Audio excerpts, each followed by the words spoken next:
Louange est à Allah et que Allah élève davantage les degrés du prophète Muhammad sallallahu alayhi wa sallam. Dans Surat An-Nur, ayah numéro 56, Allah Ta'ala dit ce qui signifie « Accomplissez la prière et versez la zakat ».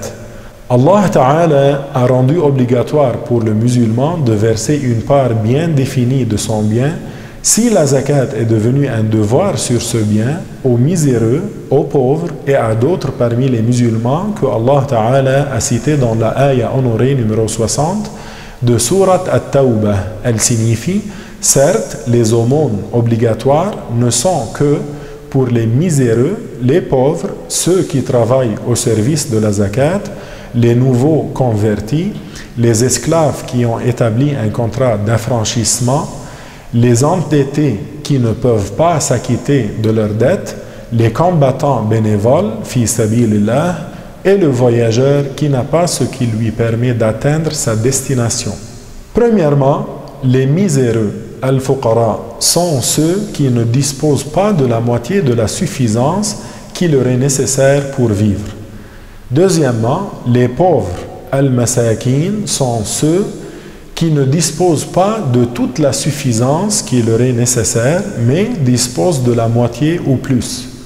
Troisièmement, ceux qui travaillent au service de la zakat, al-amiluna alayha, sont ceux qui collectent la zakat sur ordre du calife sans rémunération.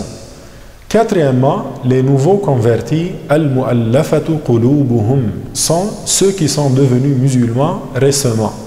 On espère, en leur donnant de la zakat, que leurs semblables entrent en islam. Cinquièmement, les esclaves qui ont établi un contrat d'affranchissement, firriqab, sont les esclaves dont le maître a posé pour condition le paiement d'une certaine somme d'argent contre leur affranchissement. Sixièmement, les endettés, al-gharimoun, sont ceux qui sont dans l'incapacité d'honorer leurs dettes non illicites. Septièmement, ceux qui sont fi sabilillah, ce sont les combattants bénévoles dans la voie que Allah a agréée, fi sabilillah.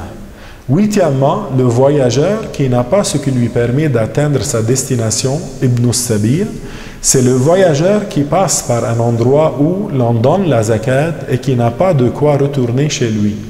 De même, il est un devoir pour toute personne responsable, mukallaf, de verser la zakat de la fin du jeûne, zakat ou al-fitr, pendant Ramadan ou le jour de la fête, al-Eid, sur sa personne, son épouse, ses jeunes enfants, ainsi que sur ses parents s'ils sont pauvres. Sur chacun, il paye une sa' de la nourriture de base la plus couramment consommée dans le pays. Par exemple, du blé à un musulman miséreux ou à d'autres musulmans parmi ceux qui ont droit à la zakat. Le sa' est équivalent à 4 fois le plein des mains jointes pour des mains de taille moyenne. Je finis en demandant à Allah de nous accorder sa miséricorde et d'augmenter notre connaissance. Que la paix et le salut soient sur vous et à la prochaine.